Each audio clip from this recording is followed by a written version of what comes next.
दरनारा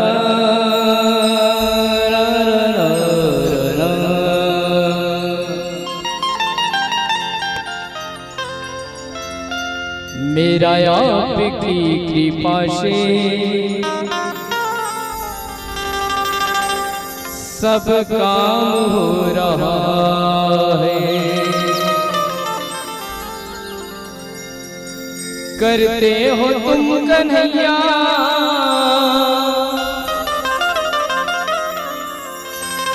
मेरा नाम हो रहा है। जय हो मेरा आपकी कृपा से सब काम हो रहा है। मेरा आपकी कृपा से सब काम हो रहा है। करते हो तुम कन्हैया करते हो तुम कन्हैया मेरा नाम हो रहा है। मेरा आपकी कृपा से सब काम हो रहा है। मेरा आपकी कृपा से सब काम हो रहा है।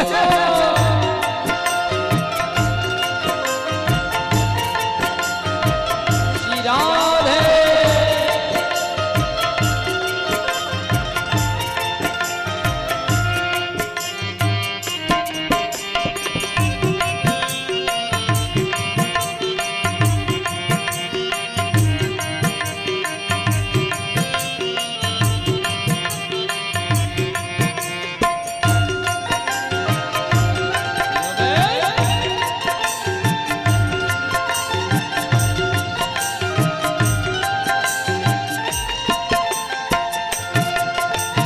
पतवार के बिना ही मेरी नाव चल रही है। पतवार के बिना ही मेरी नाव चल रही है। बिन मांगे कन्हैया हर चीज मिल रही है। बिन मांगे कन्हैया हर चीज मिल रही है। क्या बताऊं मोहन मोहन अब क्या बताऊं मोहन आराम हो रहा है। अब क्या बताऊं मोहन आराम हो रहा है। करते हो तुम कन्हैया करते हो तुम कन्हैया मेरा नाम हो रहा है। मेरा आपकी कृपा से सब काम हो रहा है। मेरा आपकी कृपा से सब काम हो रहा है।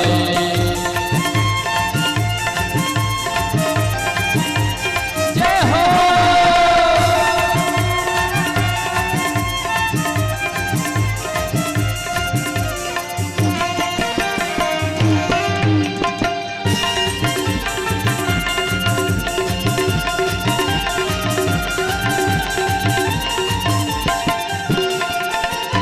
मेरी जिंदगी में तुम हो किस बात की कमी है। मेरी जिंदगी में तुम हो किस बात की कमी है। दाराना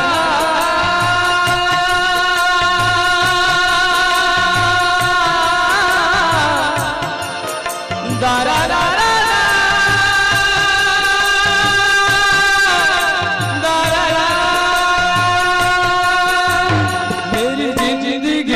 तुम हो किस बात की कमी है। मेरी जिंदगी में तुम हो किस बात की कमी है। मुझे और अब किसी की परवाह भी नहीं है। मुझे और अब किसी की परवाह भी नहीं है।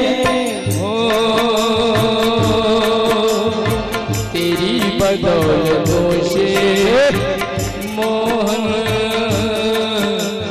तेरी बदौलतों से सब काम हो रहा है, तेरी बदौलतों से सब काम हो रहा है।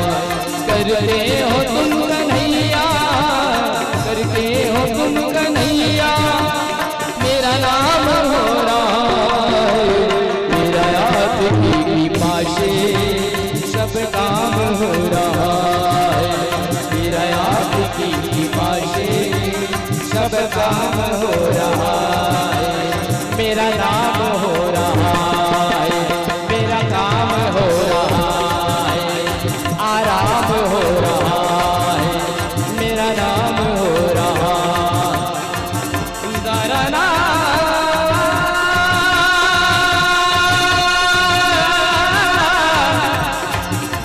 दरना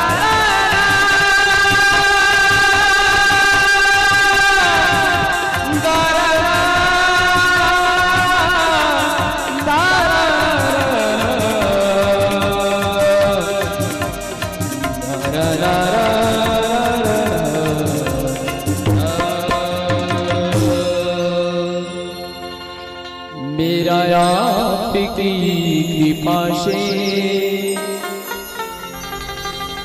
सब काम हो रहा है। बोल बांके बिहारी लाल की जय, जय जय श्री राधे। सुखाय कर्माणि करोति लोके, न ते सुखं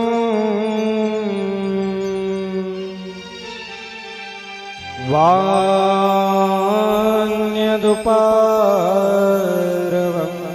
वा विन्दे अभूय ततैव दुःखम् यदत्र युक्तं भगवान् वदेन्यः।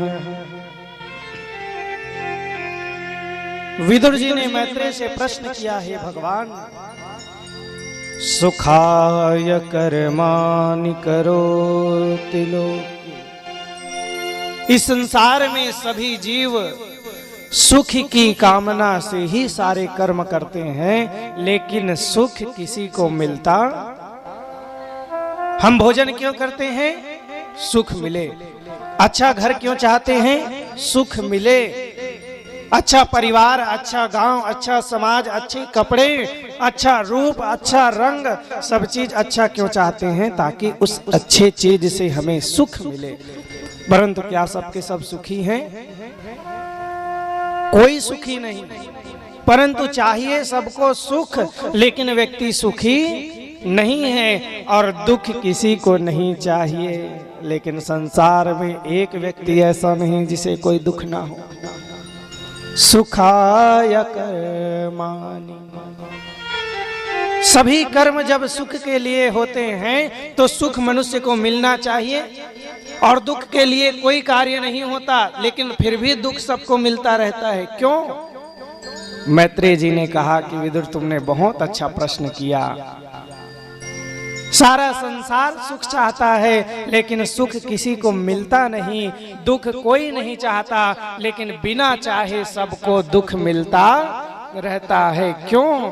क्योंकि ये संसार दुखालय है। ये संसार दुखालय है। दुखालयम अशाश्वतम, ये समय सदा के लिए संसार रहने वाला नहीं। संसार मतलब संसरति इति संसारः, जो हमारे हाथों से सरकता जा रहा है वही संसार है। कथा प्रारंभ हुआ, 4 घंटे हुए, 4 घंटे का समय हमारे जीवन से सरक गया। करोड़ों अरबों खर्च करने पर भी अब वो समय फिर से आने वाला नहीं है। कितनी सारी चीजें हमारे जीवन से सरक गई। हमारा बचपन सरक गया, जवानी सरक जाएगी, बुढ़ापे में हम खुद इस संसार से सरक जाएंगे, है नहीं? जो सरक रहा है वही संसार। संसरति इति संसारः, सरकता जा रहा है, सरकता जा रहा है। हम लाख पकड़ने का प्रयास करते हैं पर ये पकड़ में आता नहीं है। ये संसार दुखालय है विदुर, और जहां जाओगे वहां जो चीज रहेगा वही तो मिलेगा। इस संसार में सुख है ही नहीं तो मिलेगा कहां। जैसे दुखालय, संसार क्या है बड़े ध्यान से सुनिए। संसार है दुखालय। जैसे आप भोजन करना है तो जाओगे भोजनालय, भोजनालय में जाओगे तो भोजन मिलेगा, औषधालय में जाओगे तो औषधि मिलेगी, पुस्तकालय में जाओगे तो पुस्तक मिलेगा। और ये दुखालय है, इस संसार में आओगे तो दुख ही मिलेगा। अब आप भोजनालय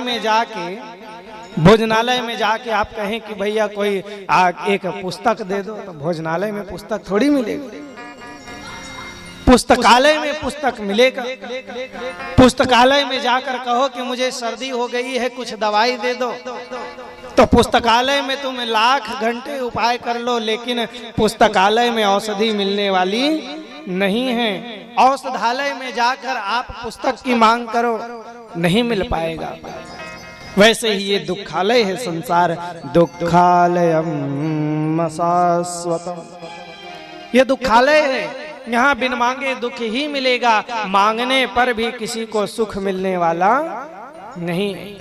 अब आपके मन में विचार आता होगा कि महाराज आपने ऐसा कैसे कह दिया कि संसार में सुख नहीं है, किसी को सुख नहीं।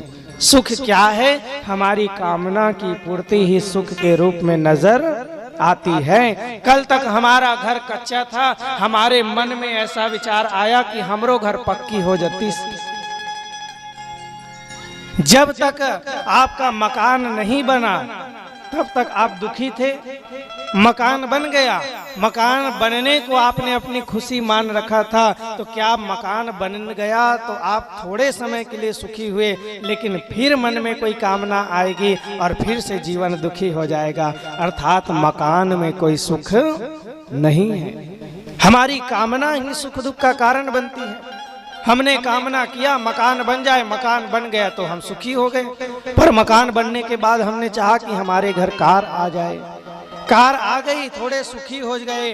अब हम चाहते हैं कि और खूब सारा सोने चांदी ले लें, तो एक एक करके कामना बढ़ती जाएगी, और जैसे जैसे कामना बढ़ेगी वैसा वैसा हमारा दुख बढ़ता जाएगा। मनुष्य का मन ही मनुष्य को सुख और दुख देता है। जैसे आपने प्रथम दिन सुना, हमारे बंधन और मुक्ति का कारण क्या है? मन। जैसे एक ताला होता है और चाबी होती है, एक ही चाबी से ताला खोला जाता है और बंद भी किया जाता है। एक तरफ दाईं तरफ घुमा दो तो ताला बंद हो जाएगा, बाईं तरफ घुमा दो तो ताला खुल जाएगा। ऐसे ही हमारा ये मन ही है। मनः एव मनुष्याणाम कारणम बंध मोक्षयो बद्धम तु विषयासक्तम मुक्तम निर्विषयम मनः। मन ही मनुष्य के बंधन और मुक्ति का कारण है। यदि यही मन भगवान में लग गया तो हम मुक्त हो गए, और यही मन संसार में लग गया तो हम बंध गए। अब शर्त यह है कि हम अपना मन लगाते कहाँ हैं। मन जहां होगा वहीं का फल मिलेगा। हम भले कथा में बैठे हैं, पर हमारा मन यदि कथा में नहीं है तो कथा का पूरा फल मिलने वाला नहीं है। और भले ही आप घर में रहो, लेकिन मन कहे कि कथा सुनने जाता, मन में जब तड़प होगी कि कथा मैं सुन पाता, तो घर में बैठे बैठे ही कथा का सुख और कथा का लाभ मिल जाएगा, कथा का पुण्य मिल जाएगा। मनः एव मनुष्याणाम कारणम बंध मोक्षयो बद्धम तो विषयासक्तम। विषयों में बंधे हैं तो हम बंधन में है। विषयों से मुक्त होकर परमात्मा में लगा लिए मन को तो हम मुक्त हो गए। एक गधे का मालिक था, उसके पास 10 गधे थे।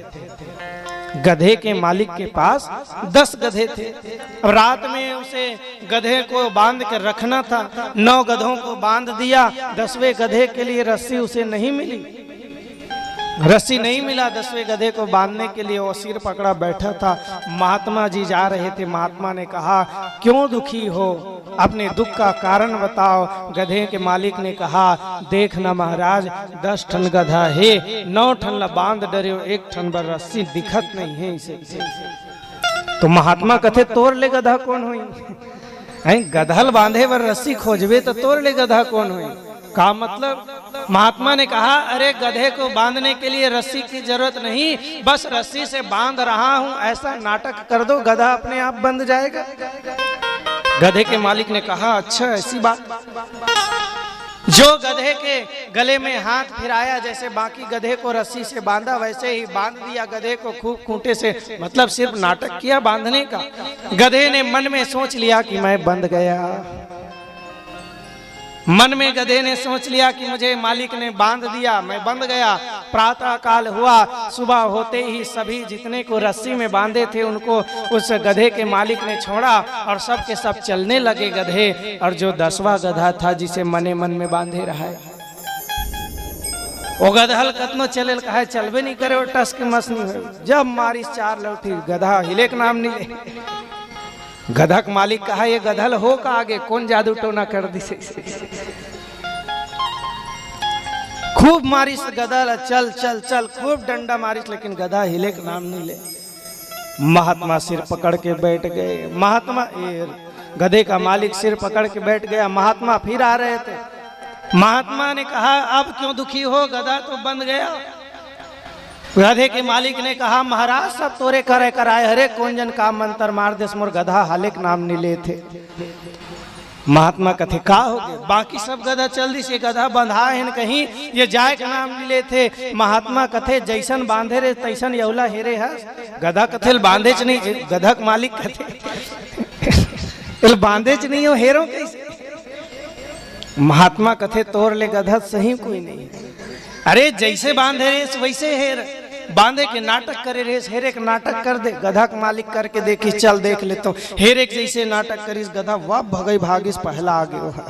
काबर बनमाने मार खाए ना बंधाओ के। तो गधा कौन हरे? वो गधा कौन है? हामी मन हरन सब झन। अब एकर से तू मन ऐसे नहीं कहो, काबर घर जो तन गाड़ी दू, हमला गधा की साज महाराज है ऐसे। तो हम सभी जीव गधे के रूप में हैं। हमने मान लिया कि हमें किसी ने बांध दिया तो हम अपने आप को बंधा हुआ मान लेते हैं। जिस दिन हम मान लेंगे कि हमें कोई बांध नहीं सकता, हम तो सदा के लिए मुक्त हैं, उस दिन हमें कोई बांध सकता नहीं है। मन को भगवान के चरणों में लगा दो, मुक्त हो जाओगे। ये मन ही बंधन और मुक्ति का कारण है। संसार में, घर में, परिवार में, बंधु बांधव में मन लगा है तो हम बंधे हुए हैं, दुखी हैं। जिस दिन हमारा ये मन भगवान में लग जाएगा, उस दिन कहेंगे, हे भगवान, करता मैं कुछ भी नहीं, मेरा नाम हो रहा है, मेरा आप की कृपा से सब काम। पतवार के बिना ही मेरी नाव चल रही है, हैरान है जमाना, मंजिल भी मिल रही है। अपने आप सारे काम बनते जाएंगे, बस मान तो लो कि हम भगवान के हैं। मैत्री जी ने कहा, जनस्य कृष्णस्य विमुखस्य दैवा। लोग भगवान से विमुख हो गए इसलिए दुखी हो गए, जो भगवान के समक्ष हो गए वो सुखी हो गए। संतों ने कहा, सन्मुख होई जीव मोहि जब हे। श्री राम जय राम जय जय राम। सन्मुख होई जीव मोहि जब हे।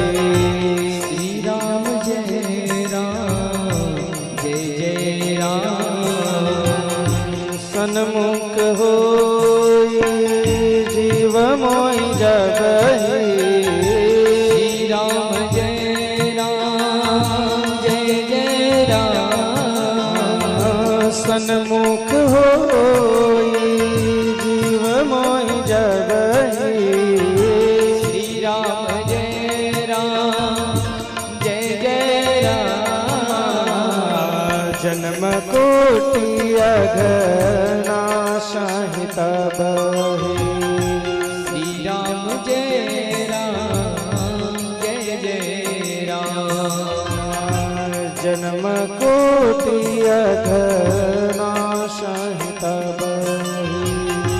श्री राम जय राम जय जय राम। जन्म कोटि अघ, कोटि करोड़ों जन्म का अघ, अघ माने पाप नासही, कब नासही, सन्मुख होई जीव मोह जब। भगवान के सन्मुख हो जाओ। सन्मुख माने अभी आप सन्मुख हैं, भगवान के मुंह तुहट डहार है नहीं, सामने मुख। तू मन भगवान ला देखो, भगवान तू मन ला देखा था। तुझे देखें तो औरों को किन आंखों से हम देखें, ये आंखें फूट जाए अगर इन आंखों से हम देखें। बिल्व मंगल ने कहा था भगवान के सन्मुख हो जाएं, करोड़ों जन्म के पाप नष्ट हो जाएंगे, हम सुखी हो जाएंगे। भगवान दुख का कारण जीवन में यही है कि हम भगवान से विमुख हुए बैठे हैं। और भगवान से विमुख माने अधर्म, भगवान की छाती से प्रकट हुआ धर्म, भगवान के पीठ से हुआ अधर्म। मतलब जो लोग अधर्म में हैं वो भगवान से विमुख हैं, और जो धर्म को धारण कर लिए वो भगवान के सन्मुख हो गए, और जो भगवान के सन्मुख हो गए वो जीवन में सुखी हो गए। बोली श्रीमद् भागवत महापुराण की जय जय श्री राधे। विदुर जी महाराज ने सृष्टि वर्णन का प्रश्न पुनः किया। मैत्रेय जी महाराज ने सृष्टि वर्णन की कथा सुनाई। ब्रह्मा के द्वारा सब जीवों की रचना हुई, और इन्हीं ब्रह्मा के द्वारा जो कर्दम जी महाराज प्रकट हुए थे उनका विवाह मनु जी की पुत्री ये देवहूति के साथ हुआ। मनु जी के 5 संतान, आकुति, देवहूति, प्रसूति, चतुर्थ स्कंद में हम कथा सुनेंगे, और 2 पुत्र प्रियव्रत और उत्तानपाद। कर्दम जी का विवाह देवहूति के साथ हुआ। इनके यहाँ आएंगे श्री कपिल देव जी महाराज। श्री कर्दम जी महाराज ने 10,000 वर्ष तक तपस्या किया। 10,000 वर्ष तक तपस्या करने के पश्चात भगवान श्री नारायण जब प्रकट हुए, कर्दम से कहा कर्दम वरदान मांग। कर्दम जी महाराज ने कहा कि भगवान मेरा विवाह हो जाए। बड़े ध्यान से सुनिए, मैं बहुत सरल शब्दों में आपको इस कथा को श्रवण कराने जा रहा हूं। कर्दम जी ने 10,000 वर्ष तपस्या किए, नारायण भी प्रकट हो गए। नारायण ने कहा वरदान मांग कर्दम। कर्दम जी महाराज ने कहा हे भगवान मेरा विवाह हो जाए। भगवान नारायण इतना हंसे, भगवान हंसे, और ज्यादा हंसबे तो आंसू आ जाते नहीं, खुशी के मारे आंसू आए। भगवान के बिंदु सरोवर का निर्माण हो गया। भगवान ने कहा 10,000 वर्ष तपस्या और वरदान का है मोर शादी हो जाए। यह तो आदमी मन महाराज कराते, महाराज कथे 11 मंगलवार उपास रहा ऐसे की, तो आदमी का कथे 3 मंगलवार में नहीं बने महाराज ऐसे। 3 मंगलवार विवाह भर ले दे। कर्दम जी ने 10,000 साल तपस्या किया, भगवान से मांगा विवाह हो जाए। भगवान ने कहा अरे विवाह तो ऐसे ही हो जाएगा, इसके लिए 10,000 वर्ष की तपस्या की क्या आवश्यकता थी। कर्दम जी ने कहा देखो भगवान मुझे कोई ऐसी वैसी पत्नी नहीं चाहिए। कैसी पत्नी चाहिए? समानशीला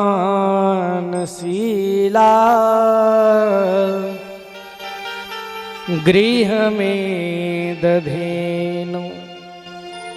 समानशीला पत्नी, मेरे शील के अनुरूप जैसा मैं हूँ वैसी मेरी पत्नी हो, जैसा मैं सोचता हूँ वैसी मेरी पत्नी हो, जैसी मेरी भक्ति है वैसा ही भक्ति उसके हृदय में हो। समानशीला गृह में धेनु मतलब बहुत सरल संस्कारी हो। और आजकल का चल चाहिए रथे आदमी मल्ला, आज कैसन बर तपस्या करते, आज कोई नहीं चाहिए समानशीला गृह में दधेनु। आज किसी को संस्कार की आवश्यकता नहीं, प्रत्येक व्यक्ति को कार्य की आवश्यकता है। पर याद रखिए, यदि संस्कार नहीं है तो कार ज्यादा दिन रहने वाला, और यदि संस्कार है तो न जाने कितने कार आपके घर खड़े हो जाएंगे। करदम जी ने कहा मुझे कार वाली नहीं चाहिए, कौन सी चाहिए? संस्कार समानशीला गृह में दधीनु। भगवान श्री नारायण ने कहा कि हे करदम, विवाह तो तुम्हारा होना ही है, मैं तुम्हें वरदान देता हूँ, तुम्हारे पास स्वयं चलकर मनु जी महाराज आएंगे और अपनी कन्या देवहूति का विवाह तुम्हारे साथ करेंगे। करदम जी बड़े प्रसन्न हुए। भगवान नारायण ने कहा ये तो तुम्हारा पुण्य ही था, होनी थी, इसमें मैंने तो कुछ नहीं दिया, परंतु मेरी तपस्या तुमने 10,000 वर्ष की, पर मम दर्शन कर फल अनुपा। भगवान कहते हैं मेरा दर्शन का फल तो अनुपम है, मैं क्या वरदान दूं? अच्छा चलो मैं एक वरदान देता हूं, जब तुम्हारा विवाह होगा तो मैं स्वयं तुम्हारे बेटे के रूप में अवतार लेकर आऊंगा। बोले श्रीमन नारायण भगवान। भगवान वरदान दिए हैं कि बेटे के रूप में मैं जन्म लेकर आऊंगा, तुम्हारे घर अवतार लेकर आऊंगा। समय बीता, करदम जी महाराज भगवान का स्मरण कर रहे। मनु जी महाराज अपनी पत्नी शत्रुपा के साथ देवहूति को लेकर आए। देवहूति का कन्यादान करदम जी महाराज के साथ किया। देखिए, अपनी कन्या का विवाह करना हो अथवा अपने पुत्र का विवाह करना हो, व्यक्ति को जो है संस्कारवान ढूंढना चाहिए। आज हम केवल और केवल धन के पीछे भाग रहे हैं। धन के पीछे भागने पर वह धन संस्कार ना होने पर बहुत अधिक समय तक साथ चलने वाला नहीं है। बड़े बड़े लोगों को आपने अपनी आंखों के सामने निर्धन होते हुए देखा होगा। धन आज है, संत जन कहते हैं लक्ष्मी स्तोय तरंग भंग चपला। लक्ष्मी कैसी है? तरंग भंग चपला। चपल, चपल माने चंचल। अब एक जन संत कहते लक्ष्मी हमेशा चप्पल पहने रहते इसे। लक्ष्मी स्तोय तरंग भंग चपला, वो एक जगह टिकबे नहीं करे लक्ष्मी। लक्ष्मी का स्वागत करना है तो बढ़िया सुबह शाम अपने घर के सामने तैयारी रखो, बढ़िया पोछा लगाओ, लीपो, चौक पुरो, दिया जलाओ, सुबह शाम। कबर सुबह शाम लक्ष्मी मैया घूमे लाते, तो आजकल हमन घर ला छोड़ के घूमे जाता। पहली के परंपरा इसी से सुबह उठे माता मन स्नान करे, बढ़िया चौक पुरे, दिया जलाए, तेकर बाद घर के काम प्रारंभ होए। और अब काम हुए तो आदमी अपने आप फिट रहा है। अब काम छूट गए तो आदमी अनफिट हो गए, और अनफिट हो गए तो आज अपन आप ला फिट करे बर घर से बाहर जाते नहीं, मॉर्निंग वॉक जाते, और बाद शाम होते तो इवनिंग वॉक जाते। और जितनी देर लक्ष्मी मैया आने वाला रहते ततनी देर हम अनह जाए रथन। लक्ष्मी मैया देखते ये है तो खुदे नहीं है, तेकर घर जाऊं तो का जाऊं, तेकर से लक्ष्मी है पड़ोसी घर चल देते। जहां स्वागत होगा वहीं तो जाओगे भाई। आप किसी के घर मेहमान बन के गए, उन्होंने देखकर आपको प्रसन्नता जाहिर नहीं की, किसी के घर गए और बहुत गंदगी है, तो क्या दोबारा उसके घर जाना पसंद करोगे? अपने घर को स्वच्छ रखें। माता लक्ष्मी का आगमन अपने आप होगा। लोग कहते हैं कि महाराज हमार घर धन की कमी बने रहते, कभी पूर्ति नहीं होए, का उपाय है इसे? तो महाराज अनेक उपाय बताए, लेकिन जो सबसे सरल उपाय है स्वच्छता, पवित्रता। जहाँ स्वच्छता होगी, पवित्रता होगी, वहीं लक्ष्मी का वास होगा। अरे भैया एक बात तो विचार करो, गंदे आसन पर तो हम खुद नहीं बैठते, तो वो लक्ष्मी कहाँ से बैठेगी जो नारायण की पत्नी है? अपने लिए जब आसन बनाएंगे तब एक धूल भी रहे तो हमें नींद नहीं आती, और जब हम भगवान के लिए स्थान बनाते हैं तो सारा कूड़ा करकट उसी में गांज देते हैं, तो भगवान कैसे रहे? पूजा करवाए बर कभी जाओ तो देखो, भगवान के आसन पवित्र होना चाहिए, भगवान के सामने बढ़िया स्वच्छ होना चाहिए, रोज साफ सफाई करना चाहिए। तो नहीं, होम धूप दिया अगरबत्ती सब जलाते तो लास्ट एक दिन ठंडा होना है ऐसे के और पूरा भगवान के आगुम कुड़ हो देते। भगवान कैसे प्रसन्न हो? भगवान कैसे आपके प्रसादी का भोग लगाएं। मनु जी महाराज अपनी पत्नी के साथ आए, देवहूति का विवाह करदम के साथ हुआ। समय बीता, करदम जी महाराज प्रसन्न हुए देवहूति की सेवा से। देवहूति की सेवा से जब प्रसन्न हुए, देवी से कहा वरदान मांगो देवी। तुष्टो हम अद्य तव मान विमान दाया शुश्रूषया परमया परया च भक्त्या। देवी मैं प्रसन्न हूं, मांगो क्या वरदान चाहिए। देवी ने कहा हे भगवान, यदि आप मुझे कुछ देना चाहते हैं तो गृहस्थ जीवन का सबसे बड़ा लाभ है मुझे संतान की प्राप्ति हो जाए। करदम जी महाराज ने कहा कि देवी तुमने हमारी सेवा की है, हम जरूर तुम्हारी इच्छा पूरी करेंगे। परंतु बहुत समय तक विवाह के बाद जब समाधि में करदम बैठ गए थे तो देवहूति का समय बीतता गया, आयु बीतती गई, बूढ़ी हो गई थी। बिंदु सरोवर में जैसे ही स्नान किए, दोनों युवा अवस्था को पुनः प्राप्त किए। करदम जी ने कामक विमान का निर्माण किया और कामक विमान में विचरण करते करते आज देवहूति और करदम के यहाँ 9 कन्याओं का जन्म हुआ है। बोलिए आदिशक्ति माता की। संत जन कहते हैं ये 9 कन्या कौन है? नवधा भक्ति ही 9 कन्याओं के रूप में प्रकट हुई है। श्रवणम कीर्तनम विष्णु स्मरणम पाद सेवनम अर्चनम वंदनम दास्यम सख्यम आत्मनिवेदनम। प्रथम भगति संतन कर संगा, दूसरी रति मम कथा प्रसंगा, गुरुपद पंकज सेवा, तीसरी भक्ति यमान, चौथी भगति मम गुण गण करें कपट तजगान। मंत्र जाप मम दृढ़ विश्वासा, पंचम भजन को वेद प्रकाशा, सठदम शील बिरति बहुकर्मा, निरत निरंतर सज्जन धर्मा।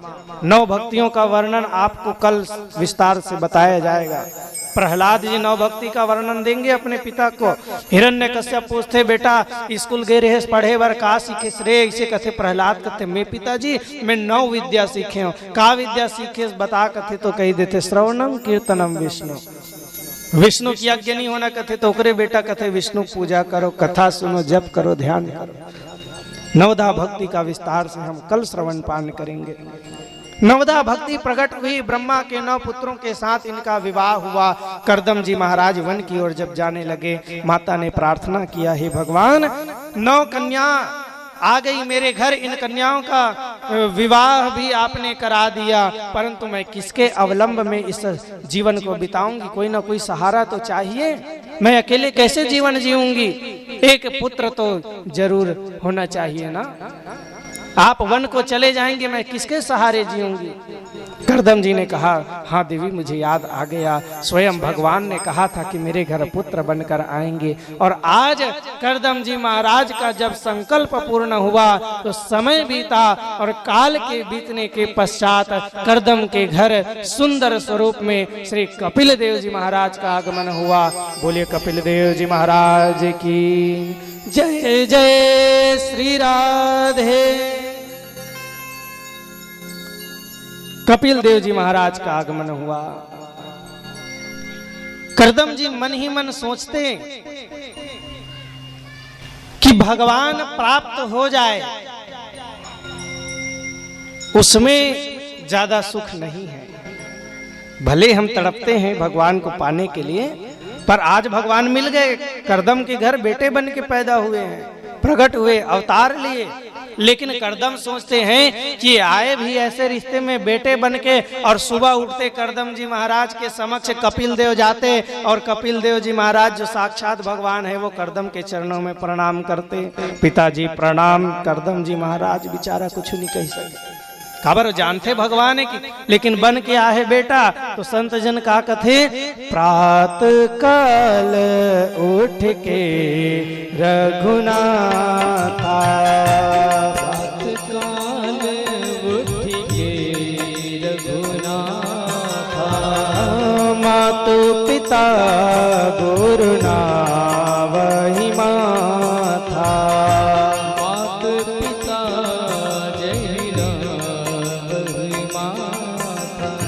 प्रात काल उठ के रघुनाथा, माता पिता गुरु नावहि माथा। माता पिता के चरणों में प्रणाम करते। करदम ने सोचा अरे ऐसा भगवान नहीं चाहिए, एकर से ना प्रेम करत बने, ये तो मुहला प्रणाम करते, मोला प्रणाम करना चाहिए। इससे अच्छा तो मैं वन को चला जाऊं।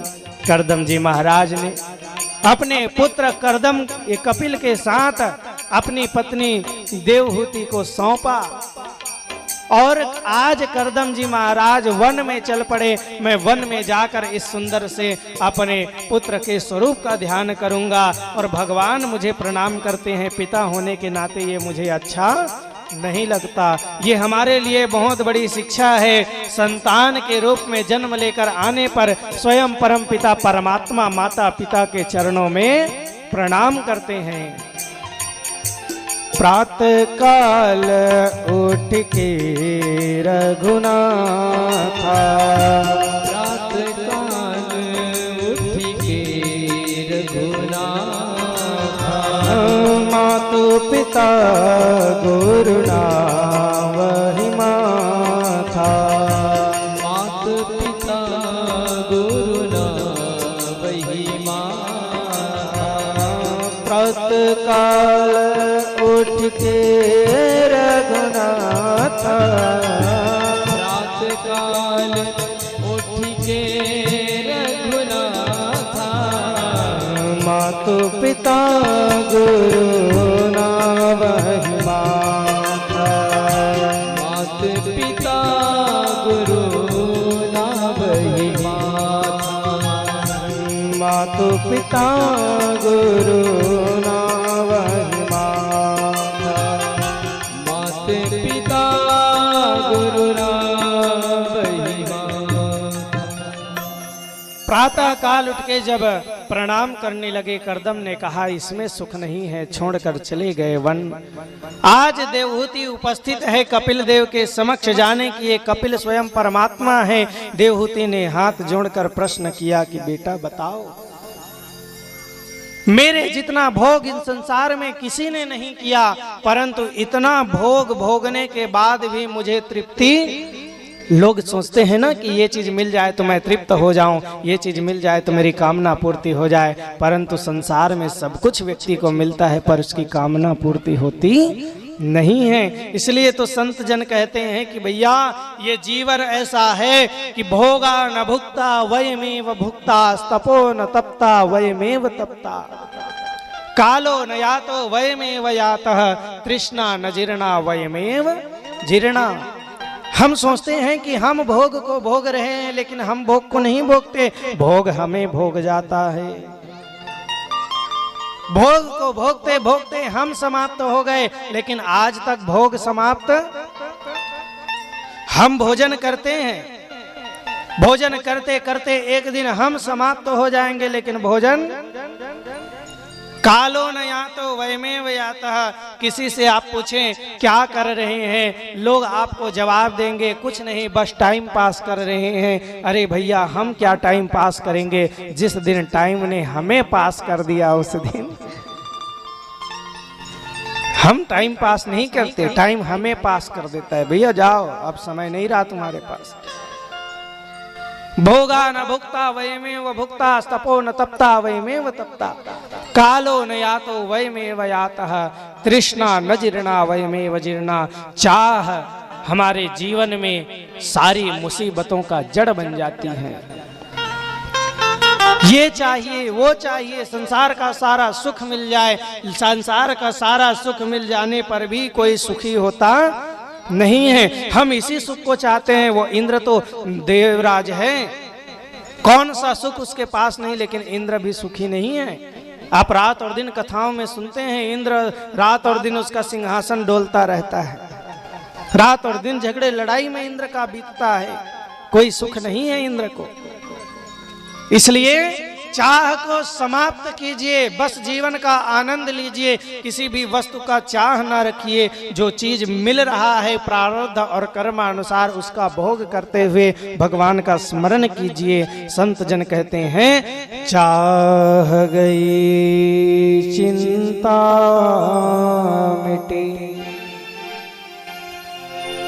चाह गई चिंता मिटे, मनवा बेपरवाह परवाह, जिनको कछु न चाहिए सो साहन को सा। चाह गई चिंता मिटी मनुआ बेपरवाह, जिनको कछु न चाहिए सो साहन को सा। बड़े बड़े राज्य हमने प्राप्त कर लिए, पर हमारा यदि कामना नहीं मिटा तो कोई मतलब की नहीं। एक साधु थे, रास्ते में एक सिक्का मिला, साधु सोचने लगे कोई गरीब होगा, कोई निर्धन होगा, उसे मैं ये सिक्का दे दूंगा। उसी समय राजा की पालकी आ रही थी, लोगों ने कहा रास्ते से हट जाओ। संत ने पूछा क्यों? सैनिकों ने कहा हमारे राजा आ रहे हैं। कहाँ जा रहे हैं? दूसरे राज्य पर आक्रमण करने जा रहे हैं। साधु ने पूछा आक्रमण क्यों? तो सैनिकों ने जवाब दिया अरे दूसरे राज्य को जीतेंगे, उसका राजकोष हमारा होगा, राजा का विस्तार होगा, धन बढ़ेगा, राजकोष बढ़ेगा। साधु ने कहा इस राजा से बड़ा भिखारी इस दुनिया में कोई नहीं है, इस राजा से बड़ा निर्धन कोई नहीं है। इतनी संपत्ति होने के बाद भी और मिल जाए। तृष्णा न जीर्णा वै में वजीर्णा, हम बूढ़े हो जाते हैं पर तृष्णा बूढ़ी होती नहीं है। क्या किया जाए? कपिल जी महाराज ने माता को समझाया कि मैया यदि जीवन में सुख को चाहते हो तो संतों का क्षण करो।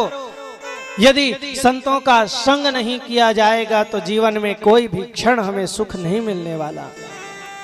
सताम प्रसंगान मम सिर मम वीर्य संविदो भवन्ति हृत कर्ण रसायना कथा। संतों का जब संग करोगे ना तो कानों के लिए रसायन अमृत का काम करने वाली मेरी कथा सुनने को मिलेगी। और जब मेरी कथा को सुनोगी तो मन में नारायण का प्रादुर्भाव होगा। मन में जब नारायण का प्रादुर्भाव होगा, उन भगवान का दर्शन होगा तो अपने आप जीवन में सुख आएगा। हे मैया संतों का संग करो, ये जीवन फिर नहीं मिलने का सत्संग करो, सत्संग करो। सताम प्रसंगान। देवहूति ने पूछा बेटा संतों का संग तो करूं, पर संत होते कहते हैं, संतों का लक्षण क्या है? तो कपिल देव जी ने कहा कि मैया तितिक्षवः कारुणिका सुहृद सर्वदेहिना। तितिक्षवी हो, करुणावान हो, सुहृद हो, सभी जीवों के प्रति दया का भाव हो, अजात शत्रु, शत्रु के प्रति भी जिनके मन में शत्रुता का भाव ना हो, ऐसे संत के लक्षण हैं। ये संतों का लक्षण। संत बड़े अद्भुत होते हैं। कल मैं आपको कथा में बताऊंगा कि संत का स्वभाव कैसा होता है। बहुत सुंदर संत श्री माधव दास जी की कथा है। कल स्मरण यदि आ जाए तो मैं आपको बताने का प्रयास करूंगा। संतों का लक्षण, संतों का स्वभाव होता है सुहृद सर्वदेहिना। सभी देहधारियों के लिए सुहृद बन जाना, दया करना, दया का भाव हमारे जीवन में। हम खूब पूजा करते हैं, खूब पाठ करते हैं, पर जीवों पर यदि हमने दया करना नहीं सीखा तो भगवान नहीं मिलेंगे, भगवान प्रसन्न नहीं होंगे। इसलिए संतों का संग करें। धीरे धीरे भगवान की जो छवि हम देखते हैं उसे मन में बसाने का प्रयास करें। भगवान के चरण कमलों का ध्यान हो, चरणों में ध्यान ना लगे भगवान के घुटनों का ध्यान करें, भगवान के घुटनों में ध्यान ना लगे भगवान की कमर का ध्यान करें, कमर में ध्यान ना लगे वक्षस्थल का ध्यान करें, वक्षस्थल का ध्यान ना लगे कंठ का ध्यान करें। मतलब भगवान के समक्ष, जैसे कल कह रहे थे ना कि हम मंदिर जाते हैं, मंदिर जाते ही अपने आप हमारी आंखें बंद हो जाती है। 5,000 10,000 गाड़ी किराए में करके मंदिर तो गए, मंदिर गए और जाकर हम आंख बंद करके भगवान से प्रार्थना करते हैं। अरे जब आंख ही बंद करना था तो मंदिर क्यों गए? घर में बैठे बैठे याद कर लेते। लेकिन नहीं, मंदिर भी जाना चाहिए। मंदिर जाकर क्या करना चाहिए? ध्यान से सुनिए। मंदिर जब हम जाते हैं तो पहले भगवान की उस छवि को भली प्रकार देख लेना चाहिए। सबसे पहले चरणों को देखें, घुटनों को देखें, कमर को देखें, वक्षस्थल को देखें, कंठ को देखें, कपोल को देखें, आंखों को देखें, मस्तक को देखें, पूरे भगवान के स्वरूप का दर्शन करें। और भगवान को अच्छी तरह जब देख लिया तो अब देखने के बाद आंख बंद करके उस सामने खड़ी मूर्ति को अपने हृदय में बसाने का प्रयास करें। आंख बंद करके याद करो कि मैंने जो अभी मूर्ति देखी वो दिखने में कैसा दिखता है। बार बार भगवान को देखें, बार बार आंख बंद करके उसे देखने का प्रयास करें। यह भाव होता है ताकि हमारे जीवन में ऐसा समय आए कि हम घर में ही उस परमात्मा को प्रकट कर सकें, अंतर हृदय में उन भगवान को प्रकट कर सकें। इसलिए तो कहते हैं ना, कस्तूरी कुंडली बसे मृग ढूंढे वनमाही, ऐसे घट घट राम है पर दुनिया देखे। केवल हम पत्थर में भगवान को ढूंढते रह गए, मंदिरों में भगवान को ढूंढते रह गए, पर वो भगवान नहीं मिलते। मंदिर में मुझे ढूंढा, मस्जिद में मुझे ढूंढा, एक बार मगर दिल के अंदर कभी न ढूंढा। जिस दर पे ठिकाना था वो दर कभी न ढूंढा। अपने हृदय में उपस्थित उस परमात्मा को हमने देखने का कभी प्रयास नहीं किया है मैया। इस प्रकार भगवान के स्वरूप का दर्शन मनुष्य को करना चाहिए। ये जीवन बीता जा रहा है, सत्संग का आनंद लेना चाहिए। जीवन के सुखों का भोग करते हुए ये बात कभी नहीं भूलना चाहिए कि जीवन एक दिन छूट जाना है। दो बातन को याद रख, जो चाहे कल्याण। नारायण एक मौत को, दूजे श्री भगवान। दो बातों को याद रख लीजिए जीवन में, यदि हम सफल होना चाहते हैं, अपना कल्याण करना चाहते हैं। पहला मौत और दूसरा भगवान। मौत को याद रखेंगे तो हर पल हमारे मन में बना रहेगा कि अरे एक दिन मर जाना है। किसी से झगड़े लड़ाई करने का क्या काम। किसी संत ने बहुत अच्छी बात कही, धन का घमंड प्यारे मन से तू दूर कर। बड़े ध्यान से सुनो, इसके बाद हम आरती करेंगे, बाकी की कथा कल श्रवण करेंगे। बस ये कपिल जी की कथा सुन लीजिए देवहूति का। धन का घमंड, प्रत्येक व्यक्ति को थोड़ा सा धन कमा लिए घमंड में आदमी मर जाता है। धन का घमंड प्यारे मन से तू दूर कर, दौलत खजाना सब यहीं रह जाना है। ये दौलत खजाना, मान सम्मान रुपया पैसा सब यहीं छूट जाएगा। धन का घमंड प्यारे मन से तू दूर कर, दौलत खजाना सब यहीं रह जाना है। अंतकाल जीवन में सिया राम ध्यान करो, आए जहां से वहीं पे फिर जाना है। जहां से आए हैं वहीं चले जाना है। झगड़े लड़ाई का कुछ भी तो काम नहीं, काहे किसी से बैर तुमको बढ़ाना है। लाखों में एक बात तुमको बता रहा हूं, काहू को सताओ मत, अंत मर जाना है। अरे भैया, किसी जीव को सताओ मत, किसी पर अत्याचार मत करो, एक दिन तुम्हें मर जाना है, मृत्यु को प्राप्त हो जाना है। किसी को सताकर क्या करोगे? किसी की आत्मा को दुखाकर क्या करोगे? आज लोग छोटी छोटी बातों पर एक दूसरे को मारने और काटने के लिए तैयार हो जाते हैं। ये भूल जाते हैं कि एक दिन स्वयं को समाप्त हो जाना है, स्वयं को मर जाना है। झगड़े लड़ाई का कुछ भी तो काम नहीं, काहे किसी से बैर तुमको बढ़ाना। ठीक है, किसी से गलती हो, दो बातें हो तो क्रोध आना स्वाभाविक है। क्रोध आ जाए अच्छी बात है, लेकिन क्रोध कब तक हो? कुछ क्षण बीतने के बाद हमें जब यह ज्ञान होगा कि मुझे एक दिन मर जाना है, वो भी एक दिन मर जाएगा। जिस दिन ये बात हमें याद आना प्रारंभ हो जाएगा, अपने आप किसी के प्रति क्रोध का हम त्याग कर देंगे। क्या करेंगे ऐसे क्रोध का, ऐसी दुश्मनी का, ऐसे नफरत का, जब एक दिन सबको समाप्त हो जाना है। इसलिए मैया, नारायण एक मौत को, दूजे श्री भगवान। पहला मौत को हमेशा याद रखिए कि कभी भी मृत्यु हो सकती है, एक मिनट का समय नहीं मिलेगा। अच्छे से इस जीवन को जिए जब तक चल रही है। और दूसरा कौन है? भगवान। भगवान का सदा स्मरण करते रहिए कि एक दिन मुझे उस परमात्मा के पास चले जाना है।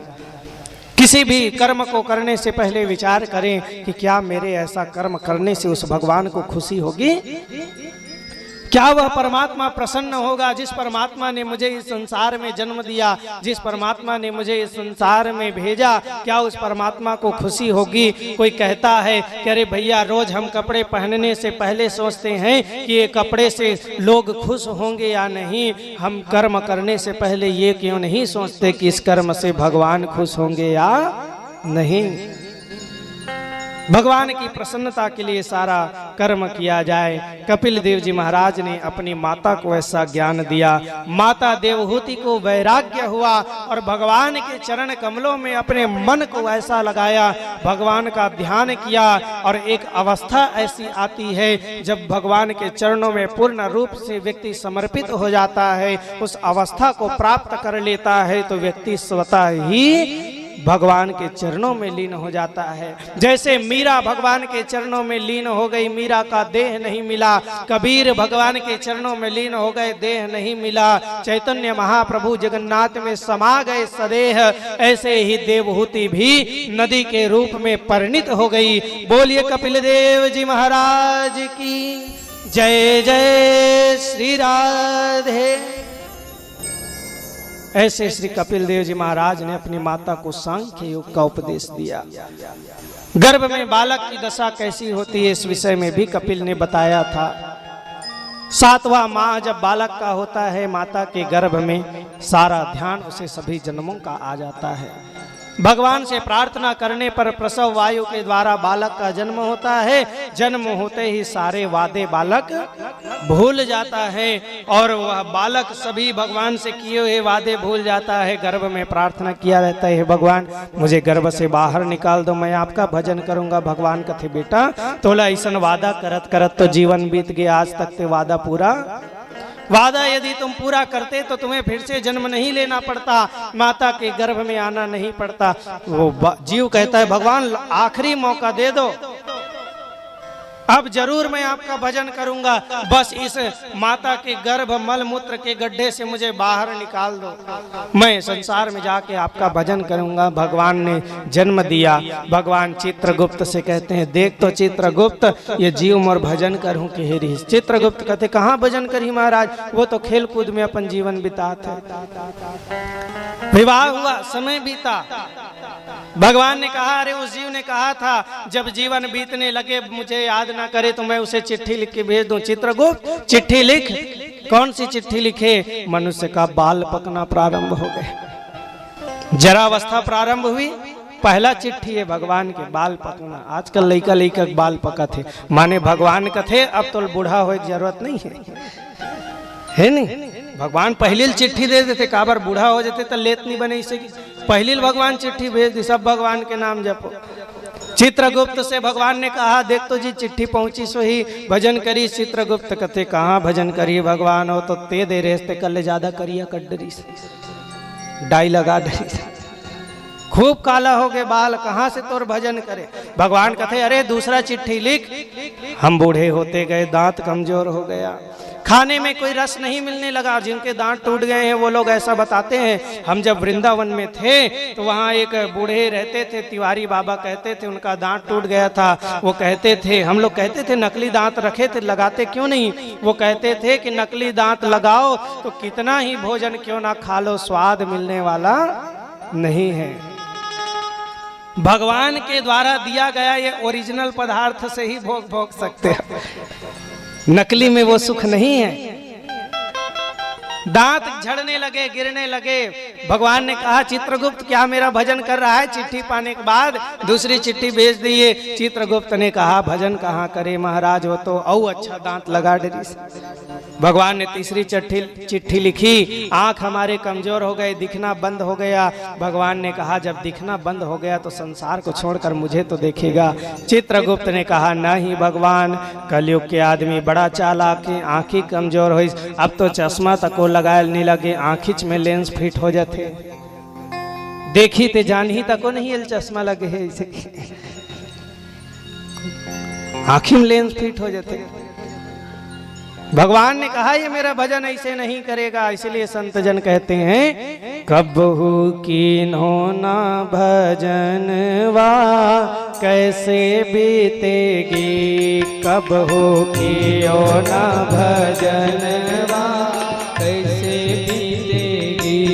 वादा बोलो रे बेईमानवा कैसे बीतेगी, वादा बोलो रे बेईमानवा कैसे बीतेगी। संत जन कहते हैं तू तो वादा भूल गया, भजन करने का वादा करके आया था भगवान से, लेकिन भजन नहीं कर रहा।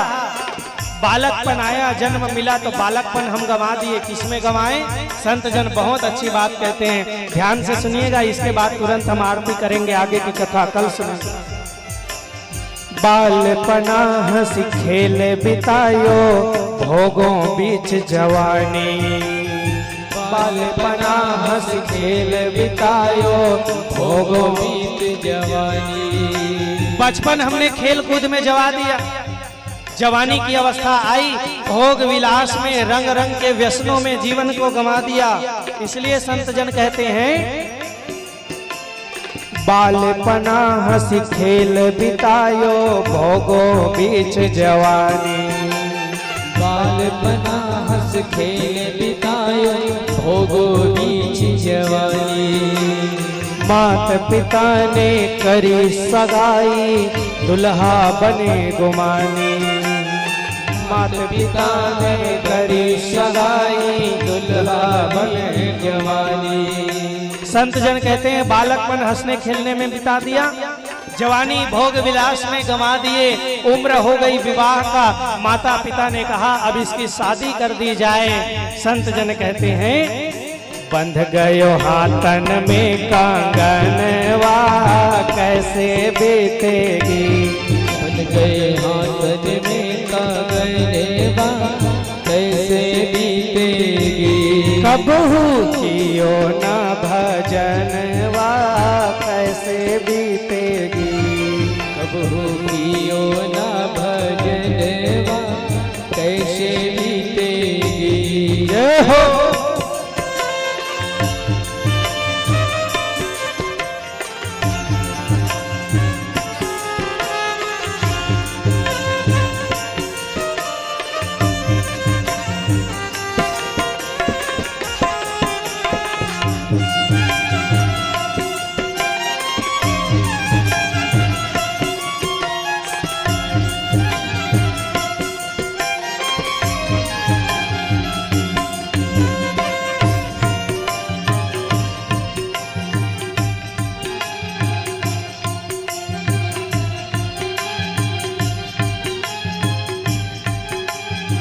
देखिए संत जन कहते हैं कि जब सगाई का अवसर आया, बंध गए हाथन में कंगनवा, कंगन बन गई, सगाई का अवसर आया तो संतों ने कहा धूमधाम से ब्याह हो गया पहन के सरिया जामा। विवाह का अवसर आया, घर वालों ने बढ़िया बैंड बाजा धुमाल सब लगाई, डीजे वीजे, बारात की धूमधाम से ब्याह हो गया, पहन के सरिया जामा। और क्या हुआ? दुल्हन लेकर घर को लौटे, खत्म ब्याह को ड्रामा। दुल्हन लेकर घर को लौटे, खत्म ब्याह को ड्रामा। ये ब्याह का नाटक चल रहा था, डीजे बजे, धुमाल बजे, खूब पार्टी हुई, दुल्हन घर में आई और सब कुछ खत्म। जैसे पहले जीवन चल रहा था अब भी वैसा ही चलने लगा, जीवन बीत गया। अब क्या बने? बन गए सजनी के सजनवा कैसे बीतेगी, बन गए सजनी के सजनवा कैसे बीतेगी। वादा बोलो रे बेमनवा कैसे बीतेगी, वादा बोलो रे सजनवा कैसे बीतेगी। समय बीतता जाएगा, विवाह के समय आया, पहले बालक थे फिर बाप बने, अब दादा लगे कहाने। पहले बालक थे फिर बाप बने, अब दादा लगे कहाने। चौथापन आ गया, बुढ़ापा, कितने ही प्रिय क्यों ना हो बुढ़ापे की अवस्था आएगी, खाट में पड़े रहोगे, थूकते रहोगे, मलमूत्र का त्याग करते रहोगे, कोई भी तुमसे प्रेम नहीं करेगा। घर की बहुएं जो कल तक पिताजी पिताजी पिताजी कहकर दौड़ती थी, घर की बेटियां जो पापा कहकर चिल्लाती थी, दौड़ती थी, वो अब कहेंगी तेकर ले तो मर जाती ही बने महाराज इसे। बुढ़ापे की अवस्था आएगी, कमर कमान दांत सब टूटे, नजर गई नजराने। कमर कमान दांत सब टूटे, नजर गए नजराने। पड़े खाट पे द्वार पे थूके, बहुए मारे ताने। पड़े खाट पे द्वार पे थूके, बहुए मारे ताने। कब तक मरी है ये बनवा, कैसे बीतेगी वादा बनवा, कैसे बीतेगी। कबहू कीनो न भजनवा, कैसे बीतेगी। कबहू कियो न भजनवा, कैसे बीतेगी। कैसे बीतेगी, अरे हाँ कैसे बीतेगी। कैसे बीतेगी, अरे हाँ कैसे बीतेगी। कैसे बीतेगी, अरे हाँ कैसे बीतेगी। कैसे बीतेगी, अरे हाँ कैसे बीतेगी। वादा बोलो रे बेमनवा, कैसे बीतेगी। वादा बोलो रे सजनवा, कैसे बीतेगी। कबहू कियो न भजनवा, कैसे बीतेगी। कबहू कियो न भजनवा, कैसे बीतेगी। कबहू कियो न भजनवा, कैसे बीतेगी।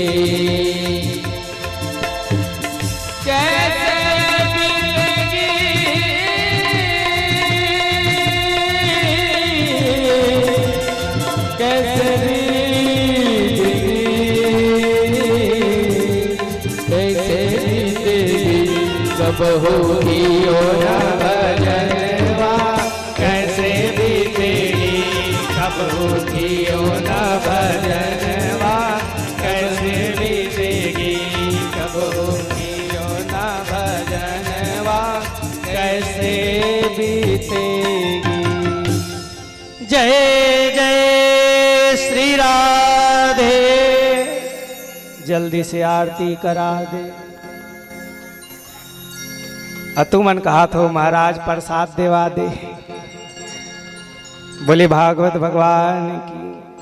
आज की पावन कथा को यही विश्राम। आप सभी से निवेदन, अपने अपने स्थान पर आप खड़े होकर सुंदर सी तालियों के साथ भगवान की पावन आरती कीजिएगा और आरती और प्रसादी लेकर ही आप अपने घर की ओर प्रवेश करें। और सभी से निवेदन है, कल की कथा 12 बजे से प्रारंभ होगी, तो आप सब से निवेदन है आप नियमों का पालन करते हुए सभी लोग मास्क लगाकर जरूर आएं। और सैनिटाइजर अगर में नहीं धोत हो तो बढ़िया साबुन शैम्पू जो भी है धो मांझ के आप अपन गोड़ हाथ ला बढ़िया स्वच्छ होके पवित्र होके नियमों का पालन करते हुए आपको कथा सुनने का अवसर मिल रहा है। यही बहुत बड़ी बात है, क्योंकि ये कथा का आयोजन भगवान की कृपा से बड़ी प्रसन्नता से पूर्वक हो रहा था, लेकिन भगवान की अतिशय कृपा है जो ऐसी विपरीत परिस्थिति में भी हमें कथा श्रवण करने का अवसर मिला। तो आप सभी नियमों का पालन करते हुए आप सबसे निवेदन, अपन बेटी बेटा मन तको बढ़िया अब कथम बैठो ततना देर एक कन्हेर देर करो, अब बाकी आए जाए एक बेर तुरंत जैसे 4 जन के संपर्क हम जाना है फिर लगा ले करो, है नहीं। तो सभी लोग आप सबसे निवेदन 12 बजे से कथा श्रवण करने के लिए उपस्थित होइएगा। कल के कथा प्रसंग में हम सब भगवान के अद्भुत चरित्रों का रसपान करेंगे। जड़ भरत जी महाराज की कथा सुनेंगे। भक्त प्रहलाद ने कैसे भगवान श्री नारायण को अद्भुत रूप में प्रकट किया, नृसिंह रूप में खंबे से भगवान कैसे प्रकट हुए, हम सब श्रवण करेंगे कल की कथा में। आज की कथा को यहीं विश्राम। आइए ताली की सेवा करते हुए आप सब आरती का आनंद लीजिएगा। बोली राधा रमण लाल की जय। जय श्री राधे।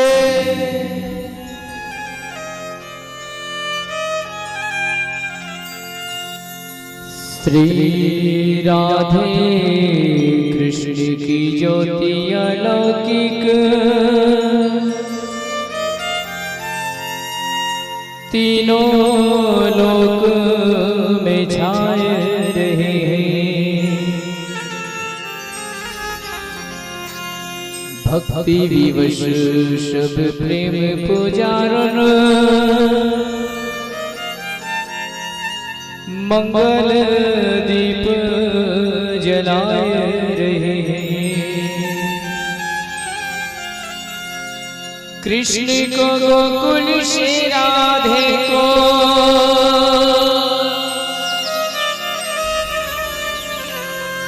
कृष्ण को गोकुल और राधे को तिरगा गांव में बुला रहे हैं। दोनों करो स्वीकार कृपा कर भक्तन आरती गाय रहे हैं। दोनों करो स्वीकार कृपा कर भक्तन आरती गाय रहे हैं।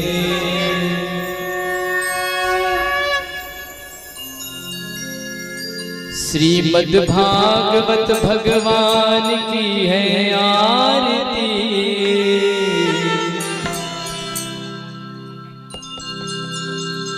पापियों को पाप से है तारती। श्रीमद् भागवत भगवान की है आरती। पापियों को पाप से है तारती। श्रीमद् भागवत भगवान की है आरती। पापियों को पाप से है तारती। श्रीमद् भागवत भगवान की है आरती। पापियों को पाप से है तारती। जय हो।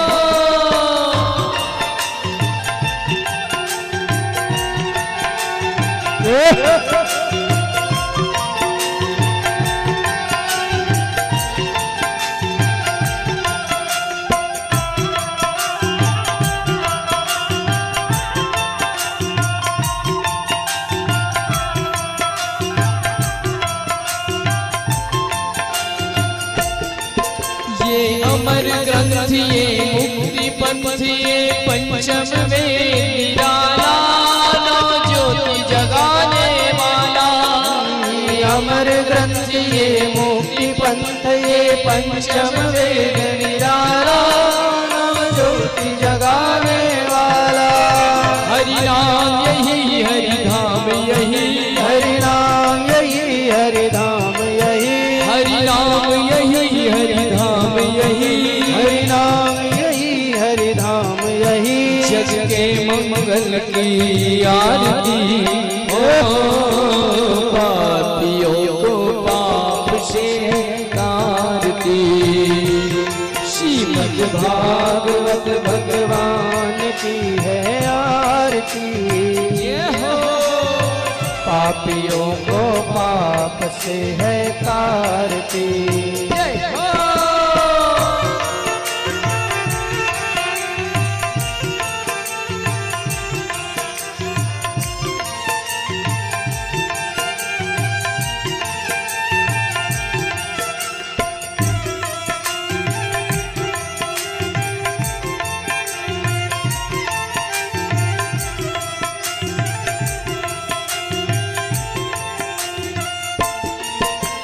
शांति गीत पावन पुनीत पापों को मिटाने वाला हरि दर्श कराने वाला।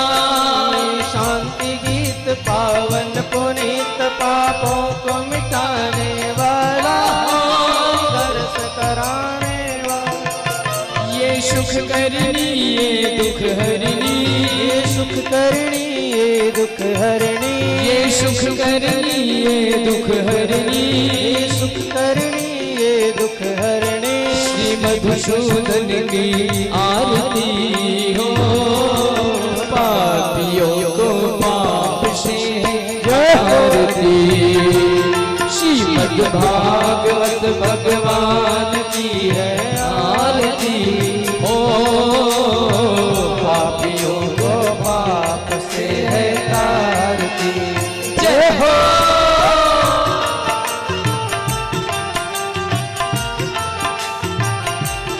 श्री राधे।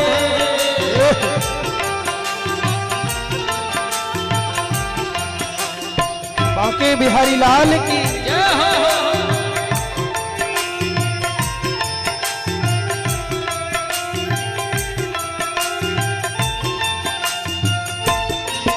ये मधुर बोल शतपथ को शतमार्ग दिखाने वाला, बिगड़ी को बनाने वाला। ये मधुर बोल जग फंद खोल सन्मार्ग बताने वाला, बिगड़ी को बनाने वाला। श्री राम यही घनश्याम यही, श्री राम यही घनश्याम यही, श्री राम यही घनश्याम यही, श्री राम यही घनश्याम यही। श्री प्रभु महिमा की आरती हो, पापियों को पाप से तारती। भागवत भगवान की है आरती हो, पापियों को पाप से तारती। पापियों को पाप से तारती, पापियों को पाप से है तारती। कर्पूर गौरम करुणावतारम, संसार सारम भुजगेन्द्रहारम, सदा वसन्तं हृदयारविन्दे भवं भवानी शैशं नमामि। मन्दारमाला च विशालकाय, कपालमाला शेखराय, दिव्याम्बराय च दिगम्बराय, नमः शिवाय च नमः शिवाय। दिव्याम्बराय च दिगम्बराय, नमः शिवाय च नमः शिवाय। श्री कृष्ण गोविंद हरे मुरारी, हे नाथ नारायण वासुदेव। श्री कृष्ण गोविंद हरे मुरारी, हे नाथ नारायण वासुदेव। हे नाथ नारायण वासुदेव, हे नाथ नारायण वासुदेव, हे नाथ नारायण वासुदेव, हे नाथ नारायण वासुदेव। श्री कृष्ण गोविंद हरे हे नाथ नारायण वासुदेव। श्री कृष्ण गोविंद हरे मुरारी, हे नाथ नारायण वासुदेव। राम राम राम राम, राम राम हरे हरे, हरे कृष्णा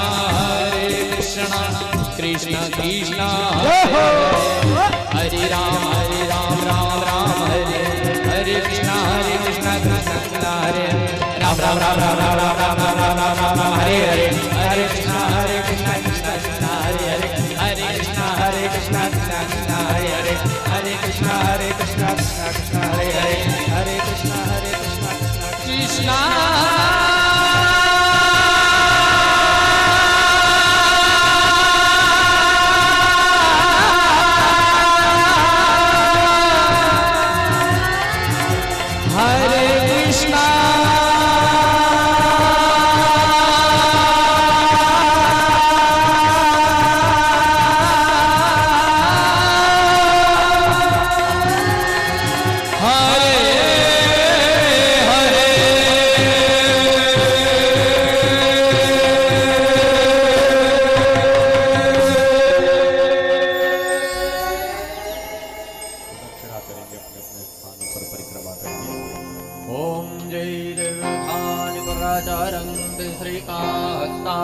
खंगिणा ते खागुंसहस्रयोजने वधन्वानि तन्मसि यानि कानि जपापानि जन्मान्तरकृतानि च तानि सर्वाणि नश्यन्तु प्रदक्षिणां पदे पदे जलेन शीतले कर्णम आत्माभिवंदनम पुष्पै देवताभिवंदनम। हाथ में पुष्प ले लीजिए, पुष्प लेकर भगवान के श्री चरणों में श्रद्धा सुमन पुष्पांजलि निवेदित करेंगे।